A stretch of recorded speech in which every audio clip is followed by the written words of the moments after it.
Dr. Alex Weibel and I are about to field test his pocket translator on the multilingual streets of Pittsburgh. So how's this going to work? You push a button, speak it in English, and it translates it into Spanish, and you can hear it in Spanish coming up.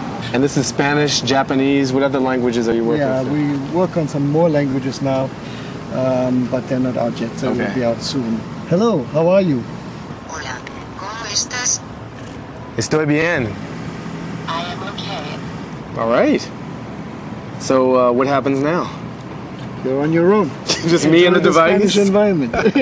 All right, wish me luck. Okay. I'm crossing my fingers and pushing the buttons. With Alex's Jibbigo in hand, I search for foreign language speakers to see if this trendy translator really is the talk of the town. Excuse me. Can you tell me where the nearest bus stop is? 一番近いバス停はどこか教えてもらえますか?まっすぐ歩いて角で右を曲がってください。Down the block and to the left. Thank you very, very much. 本当にどうもありがとう。どういたしまして。All right. That was easy, assuming she really knows where the bus station is. Excuse me. Can you tell me where the art museum is? ¿Puedes decirme dónde está el Museo de Arte? Sí, se encuentra a 4 cuadras hacia la izquierda. Go 4 blocks and to the left. Thank you.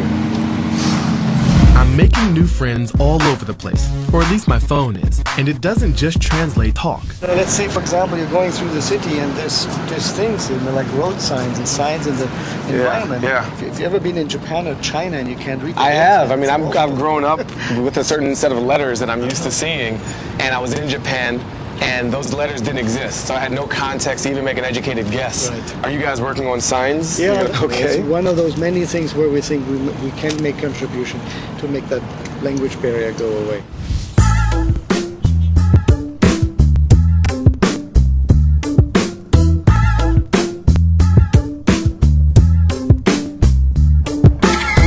So it takes this image. It extracts the characters within the picture. Right, so it's got to find the Yeah, words it's gotta first. have to find it, and then after that's done, we do OCR, and then based Optical on character recognition, right. recognition, we translate it into English. And what we see here on the display is that the road sign said police station. Police station. When I see this, I don't see police station.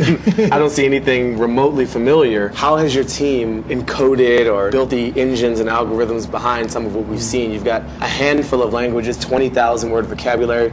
Are they doing this manually? Are they buying this off the shelf? Most of the algorithms we use are automatic learning algorithms. Okay.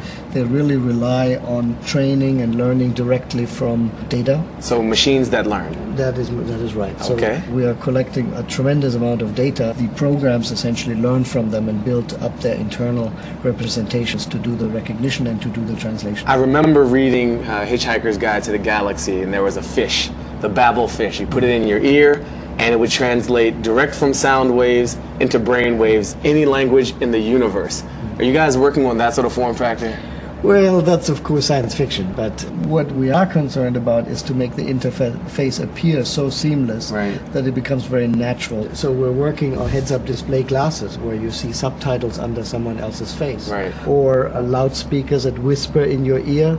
So I can have voices in my head finally? You can hear voices, and a legitimate voices in your head. I'm glad to know you guys are working on that too. That research dollars well spent. In our increasingly international world, language barriers are still a problem. But in the next 10 years, Sweet and sour ribs. instant translators like the Jibbigo will break them down for good. Great. Thank you. We don't often identify computer scientists with the pursuit of human-to-human relationships, but that's exactly the focus at the Interact Center here at Carnegie Mellon University. What we've never had is the ability for someone to speak and hear in her language while interacting with someone who speaks and hears in his own entirely different language. Having that ability is going to change the future of communication, the future of travel, education, humanitarian aid. Imagine dropping into a country and speaking one of dozens of languages without piles of books weighing you down on the flight over. By lowering the bar on human communication, what Dr. Weibel and his team have really done is raise the bar on human adventure.